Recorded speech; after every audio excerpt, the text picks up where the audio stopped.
ఆయనలో అందరు నమస్తే. ఇక మన రెండు బండ్లకైతే పిల్లల దగ్గర పడ్డది.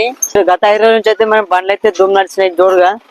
పొద్దున్న నుంచి సాయంత్రం వరకు నడిపిస్తే మొత్తం ఆసంలో అయితే కంప్లీట్ అయిపోయినాయి. ఇంకో చిల్లర చిల్లర ఉన్నాయి, ఇంకో 10 గంటలకు అవుతుండొచ్చు. దుక్కులు కూడా మా దగ్గర ఎత్తిపోయినాయి మొత్తము. మళ్ళీ ఒక వర్షం పడితేనే ఇక దుక్కులు వస్తాయి, అప్పటి వరకు అయితే రావు. ఇక మొన్న వరకు అయితే మొత్తము బిజీ బిజీ ఉండేవి. ఆసంతో పెద్ద నెత్తి ఖరాబ్ అయింది. నా దగ్గరికి నా దగ్గర కూడా ఆగమాం చేశారు.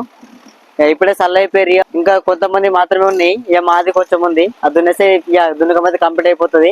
ఇక తుక్కలు అయితే పోయలేము ఇంకా మేమైతే. ఇంకా తుకం పోసినాక 15 రోజులు అయితే కేజీ అయితే ఫిట్టింగ్ చేస్తా. ఎందుకంటే మా ఆసంలో ముందు ముందు తుకాలు పోసేసారు.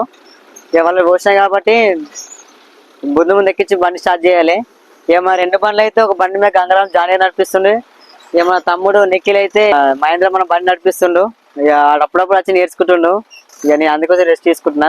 రెండు బండ్లు అయితే మా ధూమ్ధామ్ నడిపించారు ఇద్దరు అయితే. ఇక నెక్స్ట్ టైం వేరే ఆసం అయిపోయింది. ఇంకోళ్ళ దగ్గరకు పోవాలి. నిఖిల్ గారు కూడా మొత్తం పర్ఫెక్ట్ అయిపోయింది డ్రైవింగ్. మా గంగారం అయితే మొత్తం పర్ఫెక్ట్ అయిపోయింది. ఆయన బాగా నడిపిస్తుంది బండి అయితే. మీ సైడ్ దున్నకాలు కంప్లీట్ అయినా లేదా, అదే విధంగా తుకాలు ఓషన్లో కామెంట్ చేయండి అన్న. ఇక మా సైడ్ అయితే తుకాలు కూడా ఆల్మోస్ట్ కంప్లీట్ అయిపోయినాయి. ఇంకో 15 రోజులు అయితే కేజీ కూడా ఫిట్టింగ్ చేసేస్తారు. ఎందుకంటే వర్షాలు పడతాయి కాబట్టి బోర్ల గారి దగ్గర అయితే ముందు ముందే నాట్లేస్తారు. మరిన్ని వీడియోల కోసం మన ఛానల్ సబ్స్క్రైబ్ చేసుకోవడం మాత్రం మర్చిపోకండి.